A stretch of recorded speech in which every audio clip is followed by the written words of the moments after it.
pensar no direito previdenciário é pensar no futuro, é pensar em dignidade, mais do que isso, pensar na vida. Hoje a previdência, o direito previdenciário traz um repensar. E são várias mudanças nas legislações, são várias alterações e mais do que isso, alguns detalhes que fazem o diferencial. Pessoas que muitas vezes estão recebendo benefícios por incapacidade ou mesmo há uma série de questões relacionadas à responsabilidade do empregador nesta dinâmica e mais do que isso, envolvendo as relações de trabalho. E pensar no trabalho, é claro, é pensar sempre em dignidade. Para falar sobre esses temas, hoje nós recebemos dois excelentes profissionais.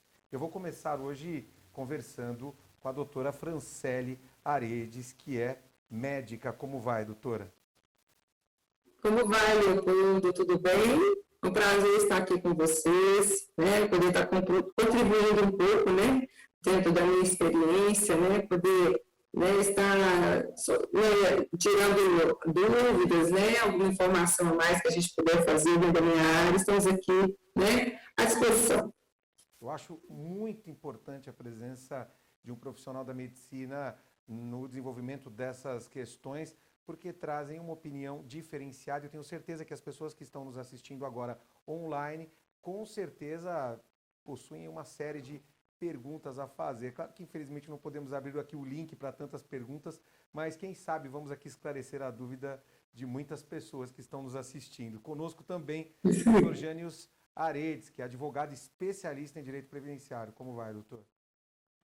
Olá, meu povo, como vai? Tudo bem? É uma satisfação enorme poder retornar ao programa para poder esclarecer e tirar as dúvidas das pessoas que nos assistem de um tema tão importante que é o direito previdenciário. Aliás, o convite foi feito porque a última entrevista foi um sucesso. Você esclareceu aí uma série de dúvidas dos telespectadores. Eu tenho certeza que as pessoas gostaram. Inclusive, recebi até e-mails aqui na redação. Olha, traz o Dr. Jânius de novo para esclarecer aí aspectos específicos do direito previdenciário. Mas é um prazer conversar com o doutor mais uma vez. Fico muito honrado.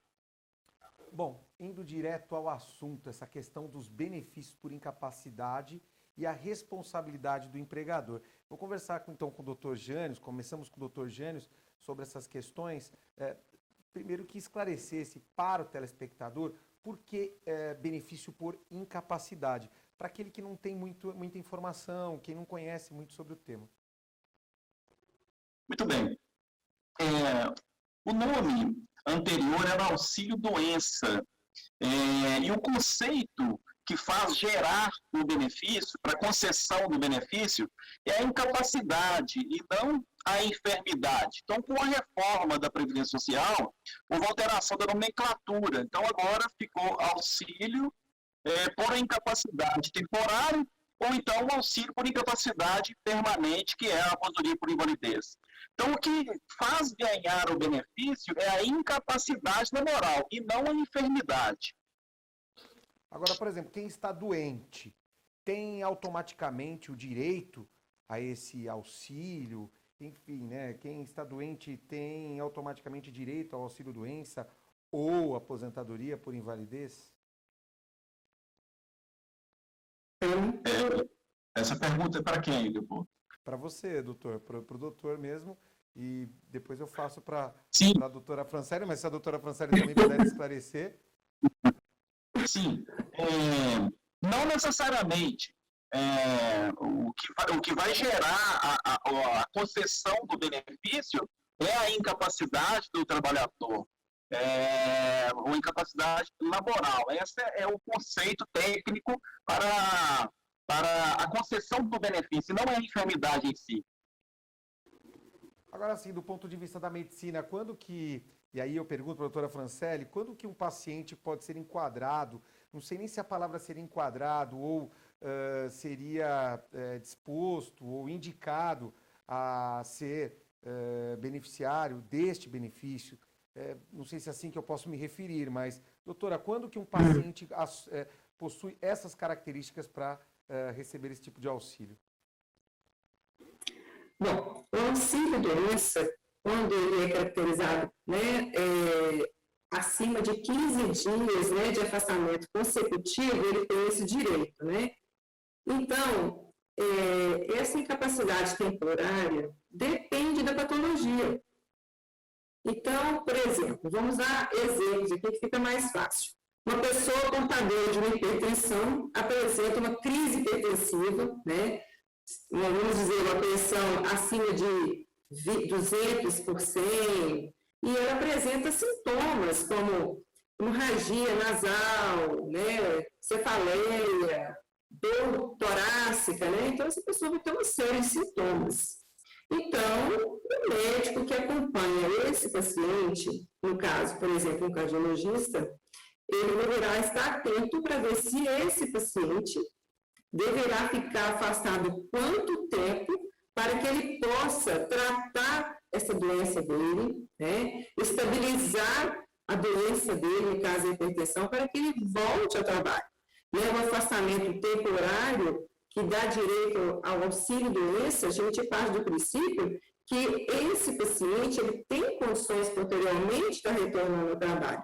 Então, mais uma vez, depende da patologia. O cidadão que está em casa, às vezes tem um problema, fico pensando quem está em casa ou quem está agora online, conectado conosco, de repente tem um problema de saúde, um problema de coração, cidadão que tem... Inclusive eu conheço um senhor que ele é motorista, ele já tem uma idade avançada, trabalha há muito tempo já e tem problema do coração, usa marca-passo. Essas situações podem gerar... Porque assim, o marca-passo, de qualquer forma, com a evolução da medicina, não sou um especialista, mas o marca-passo, de qualquer forma, ele traz aí um prolongamento, ele traz uma expectativa de vida muito positiva para o cidadão. O cidadão que usa marca-passo pode ser inserido dentro desse contexto? Olha, o marca-passo, a pessoa portadora de marca-passo, ela pode levar uma vida absolutamente normal. Existem casos até de pessoas que são atletas que são portadoras de marca-passo. Mas isso vai depender do grau de acometimento do músculo cardíaco. Porque uma pessoa que tem miocardiopatia, vamos dizer assim, dilatada, uma insuficiência cardíaca, e é portador de marca-passo. Então, essa pessoa, ela não tem condições de exercer determinada função. Então, uma pessoa jovem, que por um determinado momento da vida necessitou do uso de marca-passo, e esse marca-passo foi utilizado apenas para que volte ao ritmo, né, normal do coração, não tem nenhuma lesão cardíaca, esse paciente pode levar a vida normal. E, é claro, fazendo acompanhamento do marca-passo periódico, que normalmente são de 6 em 6 meses, para que seja avaliado o tempo, vamos dizer assim, do gerador do marca-passo, porque ele tem um tempo de vida.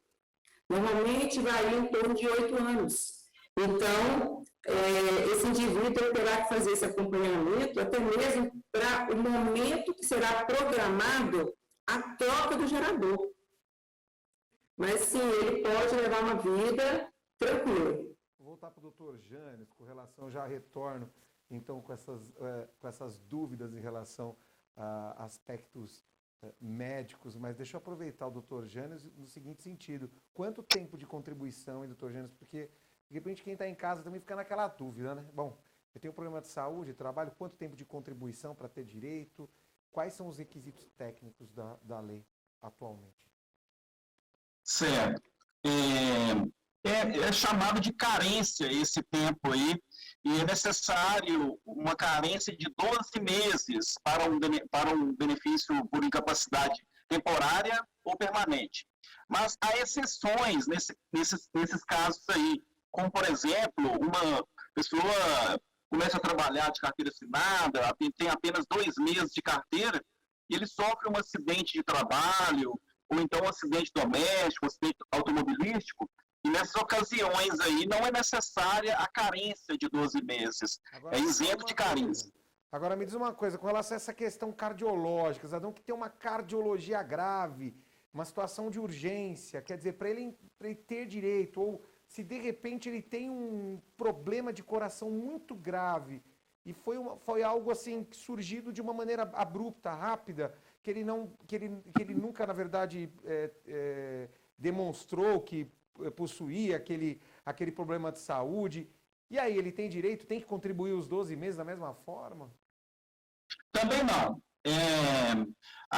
Nos casos, o artigo 151 da Lei 8.213, ele relata um rol de enfermidades que isentam de carência. Entre elas, a tuberculose, hanseníase, cegueira, alienação mental e a cardiopatia grave. Também a cardiopatia grave é uma enfermidade que é isenta de carência. Como hoje o tema está bem focado a esses aspectos cardiológicos, eu não sei se é porque está chegando o Dia dos Namorados, mas nós estamos aí com o falou aqui de uma forma bem natural, e aí estamos aí questionando esses aspectos ligados aos aspectos cardiológicos. Doutora Francelli, quando que o segurado ele é portador de uma cardiopatia grave ou uma doença do coração, seria isso? Isso. A cardiopatia é considerada grave, Leopoldo, quando há uma perda da capacidade funcional do coração. Que nós sabemos, né, que o coração é um músculo, né? E ele precisa desse músculo para poder fazer o movimento de contração, para enviar o sangue para todo o corpo, né? Então, quando há uma perda importante dessa musculatura cardíaca, ele perde essa capacidade de contração, isso gera sequelas, gera sintomas importantíssimos. Dentre esses sintomas, nós temos falta de ar, e essa falta de ar ela pode ser progressiva, começando assim aos moderados esforços, grandes esforços, moderados, até chegar em cansaço assim, aos pequenos esforços. Quando a pessoa apresenta, além desses sintomas, inchaço, né, que começa sempre no nível de tornozelo, membros inferiores, essa pessoa às vezes apresenta dor torácica, né, arritmias cardíacas graves. Então, quando existe uma certa limitação funcional do coração, limitando a vida da pessoa, impedindo com que ela exerça, até que ela até mesmo tenha dificuldade no seu dia a dia, né, de fazer uma caminhada, né, quando chega nessa parte de limitar a vida da pessoa, até na sua rotina diária, isso é considerado uma cardiopatia grave. E nós temos várias dentro da cardiologia, isso inclui as valvulopatias, né, que são as valvulopatias graves, arritmias cardíacas graves. Nós temos também pessoas, né, que já nascem com problemas, né, que são chamadas cardiopatias congênitas, que às vezes elas vão evoluindo ao longo dos anos e em uma determinada época da vida elas se manifestam de forma também graves. Então, são uma série de doenças, né? Mas, quando chega ao ponto de estar tornando a incapacidade daquela pessoa de exercer a sua rotina diária, é uma cardiopatia grave. Deixa eu fazer uma pergunta. A questão do atestado, depois eu vou até comentar esse aspecto dos atestados médicos, doutor Jânio, sob o ponto de vista jurídico, mas sob o ponto de vista médico, só para entender na prática. O cidadão ele tem um problema cardiológico, claro, ele passa no médico particular, o médico particular vai emitir um documento ali, um atestado médico referente a isso. Vocês geralmente encaminham o paciente para que ele vá ao SUS? Pergunto na prática, até pensando em quem não tem conhecimento ou tem um problema médico que não seja nenhuma cardiopatia, mas procurou um médico, o que ele tem que pedir para o médico ali na hora que ele faz a consulta? Ele tem que pedir um encaminhamento, tecnicamente falando. Perfeito. Se o Jânio também puder comentar, não sei, aliás, até Então, o Jânio comentar. Depois eu... Uhum. Perfeito. Nesses casos aí, o atestado, relatório médico, ele não vincula ao perito do INSS. O perito do INSS tem o livre-arbítrio de interferir o benefício, não concordar com o posicionamento do médico particular.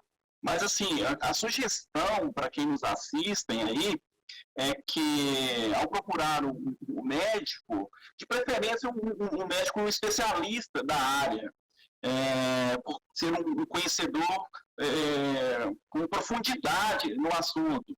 E procure levar para o médico particular, por exemplo, se for problema de coluna, as ressonâncias magnéticas, tomografias, para que o médico possa ter um conhecimento a fundo a respeito do quadro clínico do paciente e ali ele embasar no relatório médico e ele detectando que existe uma incapacidade, ele vai embasar no relatório e de forma que esse segurado ele vá na perícia do INSS muito municiado através desses documentos aí. Agora, doutor, existe algum requisito específico para constar nesse documento? Porque, por exemplo, eu fico pensando quem vai no médico particular, está com um problema, precisa pedir o afastamento pelo INSS, vai passar lá na perícia. E no médico particular, ele tem que trazer um documento, nesse documento, a necessidade de constar algo em específico para que o INSS tenha melhores condições de observar o quadro do paciente? Fico pensando até porque, de repente, lá no INSS não dá para fazer um exame tão profundo. Como que é a questão? Sim, nesse caso, aí,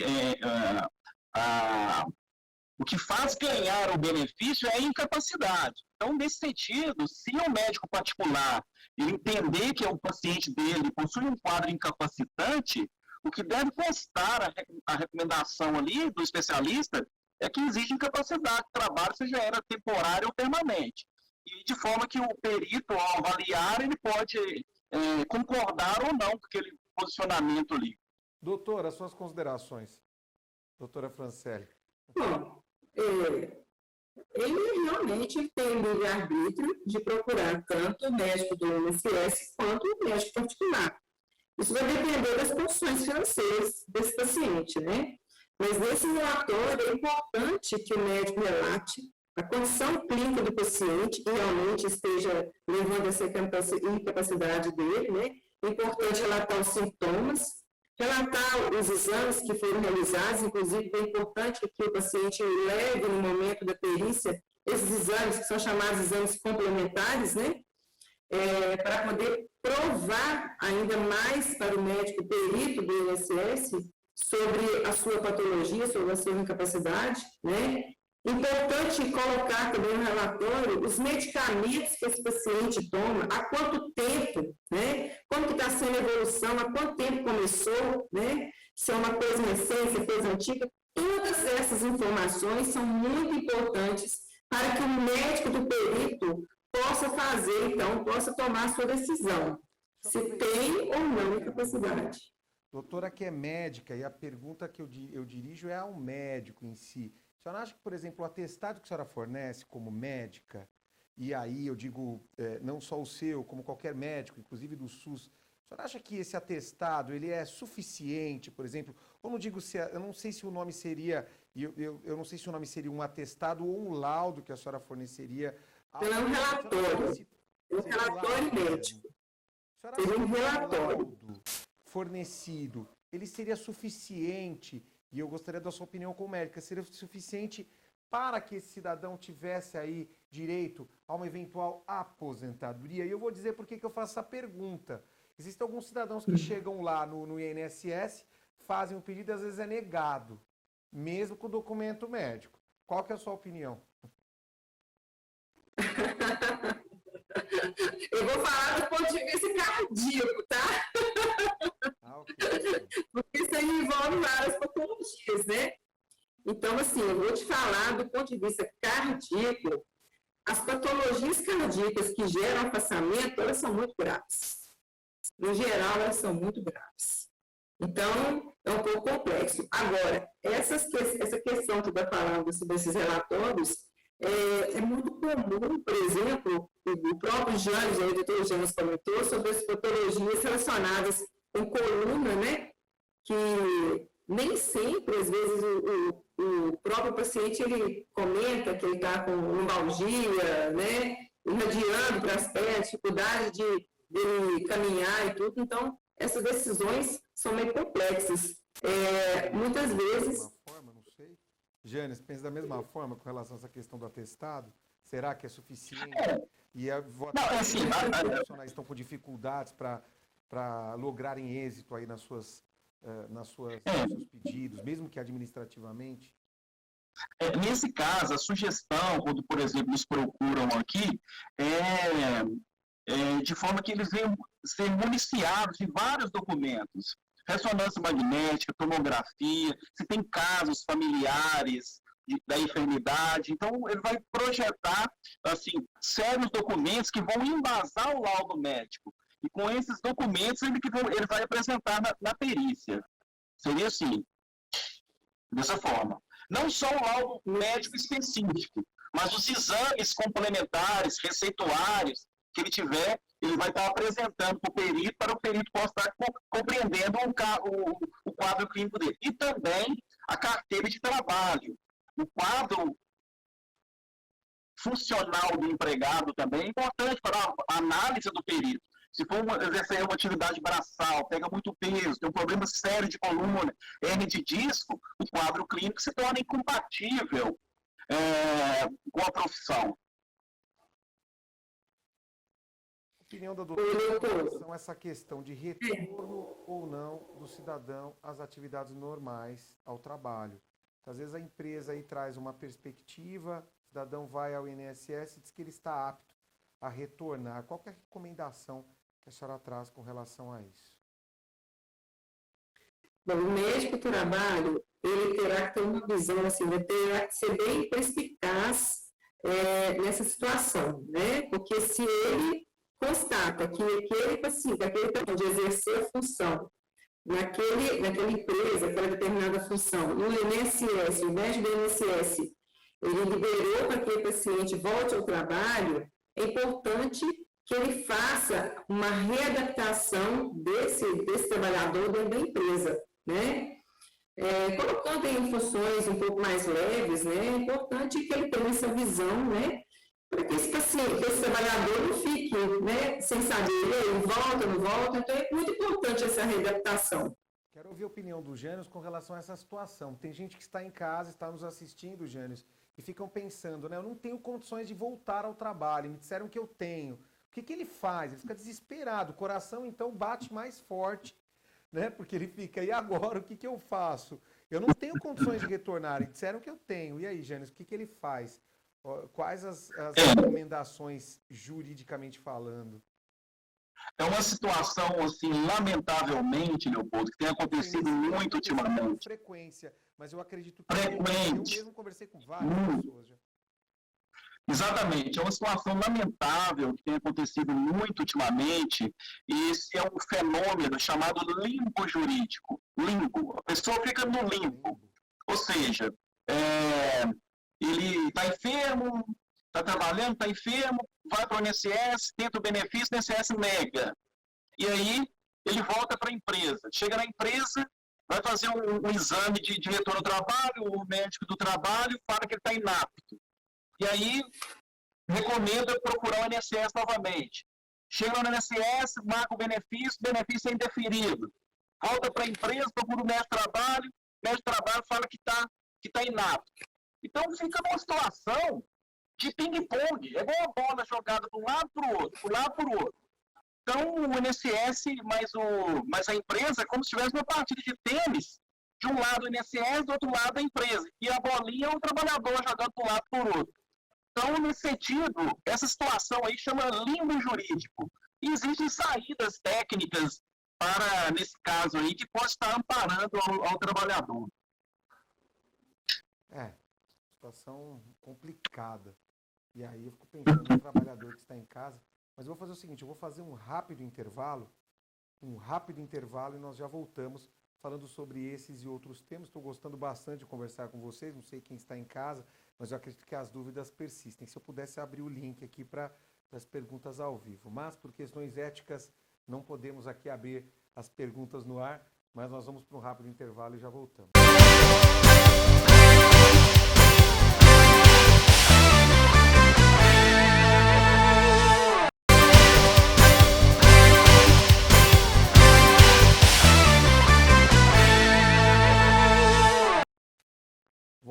Voltamos, programa Nosso Direito em Ação hoje falando sobre temas importantes ligados ao direito previdenciário. Estamos numa semana aí que antecede o Dia dos Namorados, hein? Estamos aí próximo ao Dia dos Namorados e aí os corações estão batendo fortes.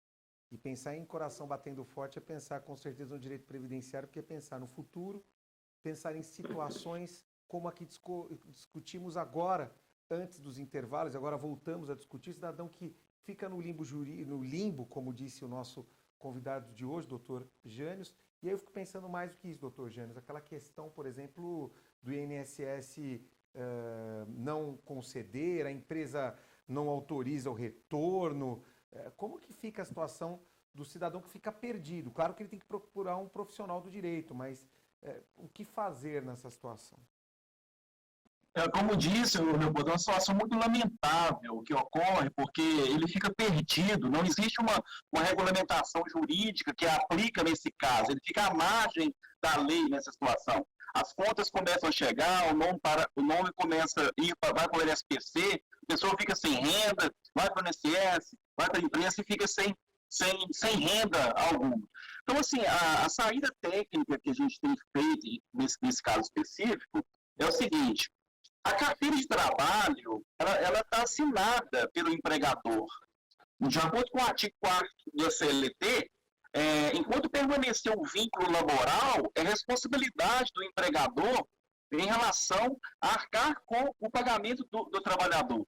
Então, nesse sentido, caso exista um indeferimento do benefício pelo INSS, o ex-trabalhador, e caso haja uma negativa da empresa em retornar com o trabalhador para o trabalho, esse trabalhador poderá propor uma ação trabalhista de recondução ao trabalho, porque a carteira dele está assinada. Porque se ele Exatamente. E não pode demorar muito, né? Porque se demorar muito, perde aí o direito, perderia o direito, no caso. Quanto tempo para retomar, ou quanto tempo para ingressar com uma ação? Ok, nesse caso, e tem casos específicos aqui, Leopoldo, que eu vou até comentar, é que o trabalhador no INSS negou o benefício dele, ele entrou com uma ação judicial, essa ação judicial permaneceu em torno de 2 anos, na busca desse trabalhador conseguiu o benefício. O Poder Judiciário disse que ele estava apto, e ficou 2 anos sem trabalho. Nesse caso específico, ele poderia entrar com ação, eu já entrei com ação trabalhista, pedindo recondução ao trabalho para receber esses 2 anos que ficou sem receber. Então, assim, enquanto permanecer a carteira assinada, ele pode, a qualquer momento, requerer na Justiça do Trabalho a recondução e uma liminar e pedir para a empresa pagar todo o salário que ele não recebeu. Essa é a saída técnica aí para o trabalhador. Questão da medicina e segurança do trabalho, comentar com a nossa convidada, que é médica, qual que é a importância da chamada segurança no trabalho, né? A medicina, tecnicamente falando, doutor Jânios, essa questão da medicina do trabalho, é isso? Segurança do trabalho? Seria esse o termo? Medicina do trabalho e segurança do trabalho. É uma equipe, né? Construída por uma equipe, né? A medicina do trabalho, né? É composta, além do médico do trabalho, né? A saúde e segurança, né? Na verdade, é saúde e segurança do trabalho, né? A saúde do trabalho é composta pelo médico do trabalho e enfermeiro do trabalho. A segurança do trabalho é composta pelo engenheiro de segurança e o técnico de segurança do trabalho. É isso que você queria saber? Sim, eu fico pensando na chamada consolidação das leis do trabalho, toda aquela parte legislativa que trata sobre essa questão das empresas. Qual a sua opinião, doutor Jânios, com relação a esse tema e a atualidade vivida hoje pensando nas empresas? Pois bem, estou pegando um gancho aí na questão do próprio limbo.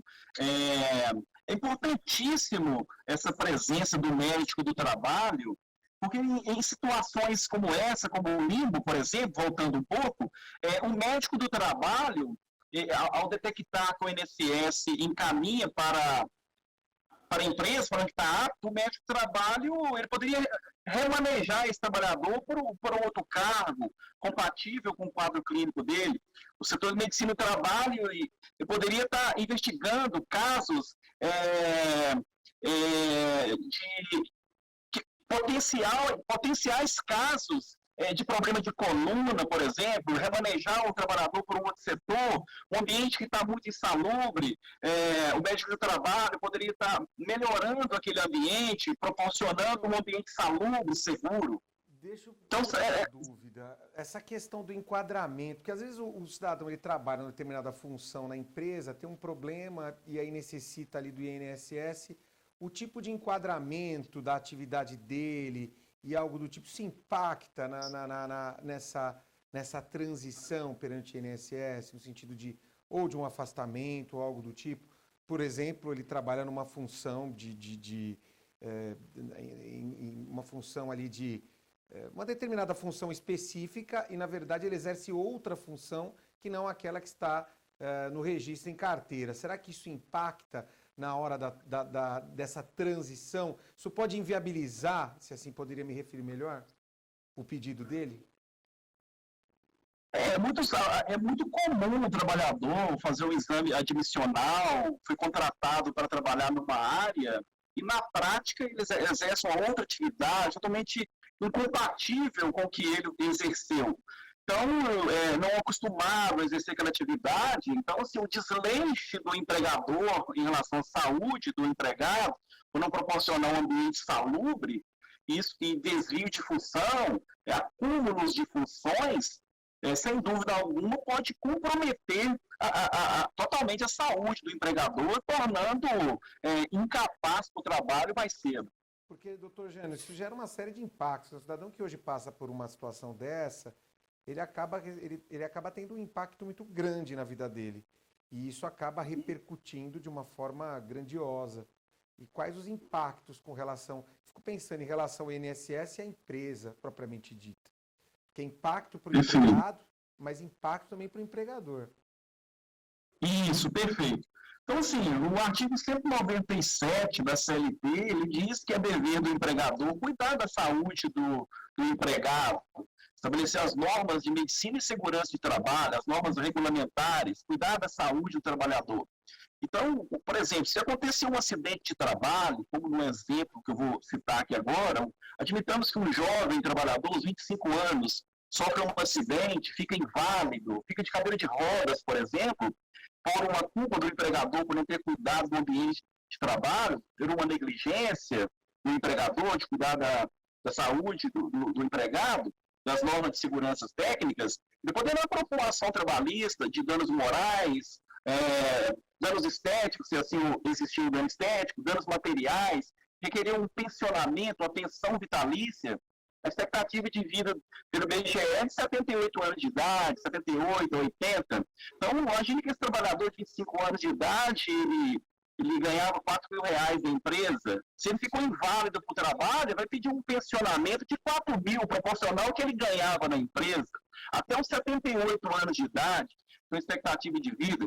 Então, imagina só, se colocando isso, multiplicando isso até os 78 anos, se gerando na caixa em torno de R$3 milhões. Isso impacta os cofres da empresa, isso pode quebrar a empresa nesse sentido.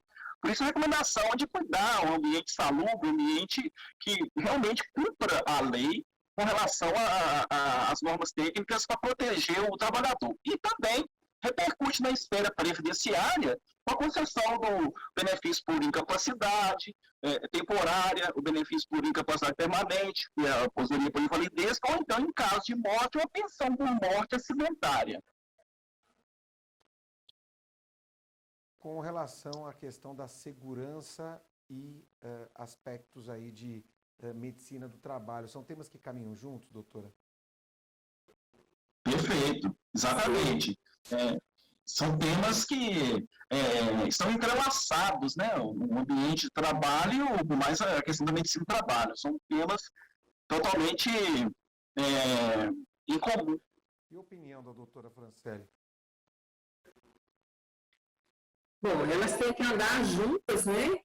A medicina e a segurança do trabalho são fundamentais, elas têm que andar juntas, porque elas vão planejar, fazer planejamentos de atividades preventivas, né, dentro da empresa. Cada empresa tem as principais causas de absenteísmo. Cada local tem assim, as principais patologias que geram absenteísmo. Então, eles vão planejar atividades para evitar esse tipo de coisa, né? Eles vão até o local, são acidentes mesmo, são problemas emocionais, o que está causando o absenteísmo, que está adoecendo mais aqueles trabalhadores daquela empresa. Então, eles têm que fazer isso juntos. Agora, pensando na prática, será que as empresas vêm tomando esses cuidados ou trabalhando essas questões de uma maneira muito mais forte na atualidade? A senhora acha que as empresas já possuem essa preocupação? E aí depois eu já devolvo automaticamente ao Dr. Janos na sequência para que diga se essas questões, elas na verdade estão repercutindo e estão sendo trabalhadas do ponto de vista jurídico, né? Qual que é a sua opinião, doutora?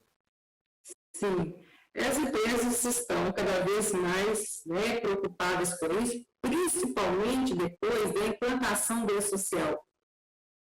Porque o E-Social veio justamente para que seja acompanhado a saúde, principalmente dentro da segurança, saúde e segurança do trabalho, as informações do estado de saúde daqueles trabalhadores, se eles estão realizando os exames adequados, que são os exames periódicos, né? Então, as empresas têm que passar essa informação, né, para, no caso, através do E-Social, né, para que isso seja um sistema do governo, né? Então, essas exigências estão cada vez mais maiores, né? Então, eles realmente têm buscado, as empresas têm buscado para melhoria nesse sentido, né? Estabilidade, né, emocional, para que os trabalhadores possam trabalhar assim, de forma satisfatória, até mesmo para que eles possam aumentar a produção deles. Né? Um trabalhador que está satisfeito com o local que ele trabalha, ele vai produzir muito mais, né? Então isso é muito importante. A repercussão que existe na esfera trabalhista, ela é muito impactante, porque quando ocorre um acidente de trabalho e ocorre um afastamento do trabalhador perante o INSS, benefícios acidentários, seja eles por doenças ocupacionais ou acidentes de trabalho, igual o exemplo citado anteriormente, trabalhador jovem, 25 anos, considerado inválido, o INSS vai efetuar a aposentadoria desse trabalhador até a expectativa de vida, 70, 8, 80 anos de idade. E o INSS, ele vai promover uma ação regressiva contra a empresa que causou o dano. O dano pode ocorrer por uma culpa do empregador ou por um dolo. Então, nesse sentido, vai buscar a recomposição do erário público. E, nesse sentido, o INSS vai promover uma ação regressiva contra o causador do dano. Nesse caso de um trabalhador de 25 anos, imagina ele ter completado 78 anos de idade, aposentando por R$4.000 por mês. Isso gera em torno de 3 milhões de reais. O senhor sabe que eu conversei com um rapaz, ele trabalhava numa empresa onde existia ali um espaço, um círculo grande, uma espécie de batedeira ali daquele material. Sem querer ele escorregou ali, machucou a perna, quer dizer, ficou sem uma perna, né? Na época, acho que contribuía aí 3 meses por conta própria, acabou aí sendo aposentando aí por invalidez. Agora, como é que fica? Quer dizer que o INSS pode entrar com uma ação contra aquela empresa porque não tomou cuidado, os devidos cuidados, se comprovado que ele, na verdade, caiu naquele local por falta de cuidados da própria empresa? Como que isso é determinado? O que dá para fazer para conseguir auferir ali a responsabilidade? Perfeito, Leopoldo. Nesse caso, quando na Justiça do Trabalho, se o trabalhador propor uma ação trabalhista na Justiça do Trabalho, isso vai ser feita uma perícia técnica, uma perícia judicial. O juiz vai nomear um perito para ir no local, para investigar o acidente. Então, uma prova e ficar patente, cristalino, a ausência os cuidados necessários com o ambiente de trabalho, o juiz vai condenar a empresa na ação trabalhista. O trabalhador vai utilizar essa prova junto ao INSS, o INSS vai também pegar essa prova da Justiça do Trabalho, que ficou caracterizado ali uma culpa do empregador, e o INSS vai buscar recompor o erário. Nesse caso específico, por exemplo aqui, isso vai gerar em torno de R$3 milhões. Aí. Tem que causalidade do empregador e o resultado, quer dizer, comprovar se ali houve o nexo, se na verdade existe um link ali de responsabilidade. Isso. Agora eu fico pensando para conseguir auferir isso na prática. Isso tem sido realizado, tem sido proveniente essas ações regressivas? Isso, o INSS vai buscar essa prova na Justiça do Trabalho através dessa perícia técnica judicial do perito da Justiça do Trabalho, para analisar a sentença, o acórdão. Então, ali vai ter um elemento de prova para o INSS muito grande. E aí o INSS vai, uma vez que ele paga, ele concede a aposentadoria para o trabalhador, ele vai atrás da empresa depois, para a empresa não ter tomado esses cuidados necessários. O que exclui a responsabilidade da empresa aí seria a culpa exclusiva da vítima. Né?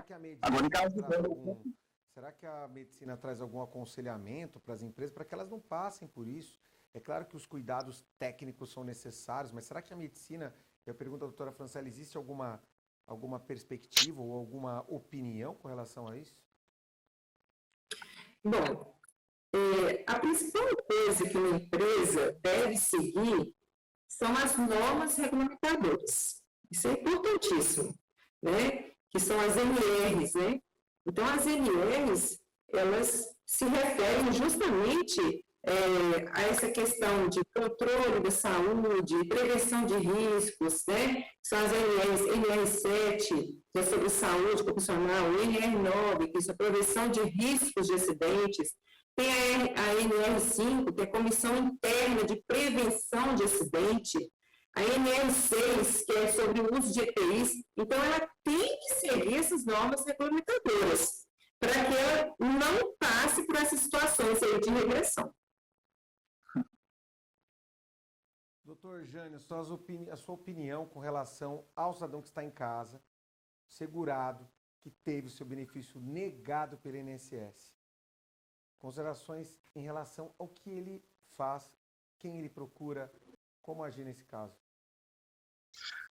Muito bem. Então, você que está nos assistindo aí, um conselho que a gente concede para você, em caso dessas situações que nós narramos anteriormente, é que providencie os relatórios médicos, os exames, tomografias, as ressonâncias magnéticas, procure um médico especialista, procure um advogado da sua confiança, um advogado da sua confiança, para que você possa estar intentando o remédio jurídico necessário para lograr êxito no benefício previdenciário que foi negado, ou ter mesmo via judicial, interpor um recurso, e também um advogado que possa estar orientando nos casos de limbo jurídico, nos casos de acidente de trabalho, nos casos de doenças ocupacionais, e as empresas também, para que elas tenham essa recomendação que cuide da saúde do trabalhador, ou seja, que cumpre a lei, efetivamente, as NRs. Essas são as considerações, Leopoldo. Doutora Franciele, com relação ao cuidado com a saúde, com o coração, suas considerações. Muito bem. Na verdade, os cuidados são bem parecidos, né, de um modo geral.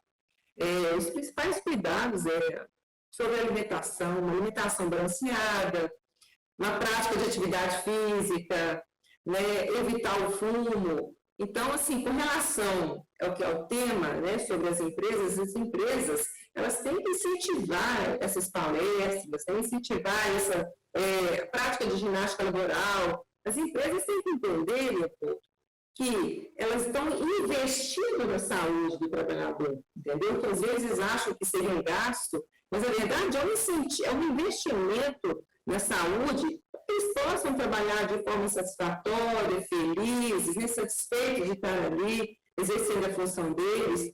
Né? Então, é investir nesses cuidados mesmo, cuidado com a saúde bucal, a saúde mental, que é um grande problema, né? Os estresses relacionados com o trabalho, né? Cada dia, né, está correndo cada vez mais, essa síndrome de burnout, né? Então, assim, incentivar esses programas que são muito importantes, né? E isso mesmo que eu queria falar. E só uma adenda que eu queria falar sobre a questão da recessão que vocês estavam comentando aí, que hoje em dia, né, o sistema previdenciário, né, o INSS, ele gasta muito anualmente com esses trabalhadores que ficam, né, por um determinado tempo afastados do trabalho. E o Brasil, ele gasta muito, né? Todo ano o Brasil, ele gasta em torno, por exemplo, de 17,5 bilhões com esses trabalhadores que estão afastados, né? Então, por isso que o INSS, ele tem, às vezes, ido atrás das empresas para saber se houve alguma negligência com relação a essa aposentadoria desse trabalhador, né? Para evitando, assim, os gastos a mais sobre esses trabalhadores, né? O Brasil se enquadra, Leopoldo, hoje em dia, no 4º lugar do ranking dos trabalhadores que causam, dos trabalhadores que chegam a morrer durante o trabalho. E no 3º lugar no ranking daqueles que ocorrem com maior acidente de trabalho no mundo. Então, assim, é muito alto, né? Em geral, no mundo inteiro, essa posição nossa, né? E esses gastos são realmente exorbitantes, né? Qual a sua opinião em relação, por exemplo, aproveitando já essa observação, com relação a uma possível saída ou mesmo uma perspectiva de mudança desse cenário, a senhora teria? Ou alguma opinião com relação a algum projeto, alguma ação por parte do próprio poder público com relação a isso, ou na visão da medicina, né, que poderia ser feito para melhorar a vida desse cidadão que está em casa? Bom, eu acho que é basicamente isso que nós estamos falando aqui mesmo, né, Leopoldo? A gente está alertando as empresas, né, da importância da prevenção, né? Eu acho que basicamente essa entrevista está sendo justamente para uma série de alerta, tanto para os trabalhadores quanto para as empresas. E é importante também, Leopoldo, salientar que, às vezes, muitos casos de acidentes ocorrem também por parte do trabalhador, não só por conta da empresa. A falta do uso dos EPIs, então, quer dizer, precisa de estar acontecendo assim, uma constante, vamos dizer assim, vistoria, né? Então, às vezes, acontece negligência até por parte do trabalhador, né? Então, realmente são essas orientações que a gente tem que fazer para poder evitar esses afastamentos aí, onerar bastante, né?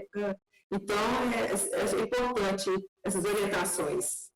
Agradecer a presença de vocês no programa, o Jânios, enfim, a doutora Franciele, e dizer para o telespectador que são irmãos, né? Então, tenho certeza que os pais estão extremamente orgulhosos dos filhos, né? Que são dois irmãos. Tem que todo pai, toda mãe quer ter um filho que siga carreiras importantes. E no caso da família Aredes aí, são dois profissionais, com respeito a todas as profissões, mas é um médico, uma médica e um advogado, né? Então, qualquer dúvida aí está para lá de respondida, né? Quero agradecer a presença de vocês. É verdade. Isso aí. Fico muito feliz por estar participando novamente, Leopoldo. Para a gente é uma honra, né? Eu, mas a minha irmã, poder estar colaborando aí com o público que nos assistem. E eu fico muito feliz por estar aqui e dando as minhas opiniões da minha área do direito, da área que a gente tem essa experiência, e fico muito feliz, muito honrado, Leopoldo, muito grato. Nós que agradecemos. Então, doutora Franciele. Leopoldo, eu também gostaria, né, de estar agradecendo. Foi muito bacana, foi muito proveitoso, né? E esse tema, ele gera, assim, né, a gente poderia ficar aqui um tempão, né, porque são muitas perguntas, né, durante o nosso bate-papo mesmo, você mesma, né, fez algumas perguntas pertinentes, então é um tema muito vasto, né, Mas foi um grande prazer, né, poder ter participado aqui com vocês. Estamos à disposição, né? Sempre que vocês quiserem, estaremos sempre à disposição. E foi muito bacana, obrigada mesmo. E no mais, um grande abraço a você, um grande abraço, Janes, e a todas as pessoas também que estão assistindo. Um abraço a todos. Fiquem com Deus. Também quero registrar aqui as sinceras considerações, elogios aos dois profissionais. É que o tema, com certeza, ele é denso, é muito mais fácil ou muito mais dinâmico ou até didático falar de temas que não geram tanta responsabilidade como o direito previdenciário. Direito previdenciário, um tema difícil de ser abordado, denso, exige responsabilidade e, mais do que isso, merece uma atenção de todos nós. E trazendo aqui as considerações de ambos os convidados, a responsabilidade, eu acredito, pelo transcorrer da entrevista, a responsabilidade com melhores dias ou que a legislação em torno do tema ela seja aperfeiçoada, a responsabilidade acaba sendo de todos nós. Nós ficamos por aqui, voltamos na próxima semana. Agradecer você pela audiência. O programa Nosso Direito em Ação fica por aqui. Até a próxima semana.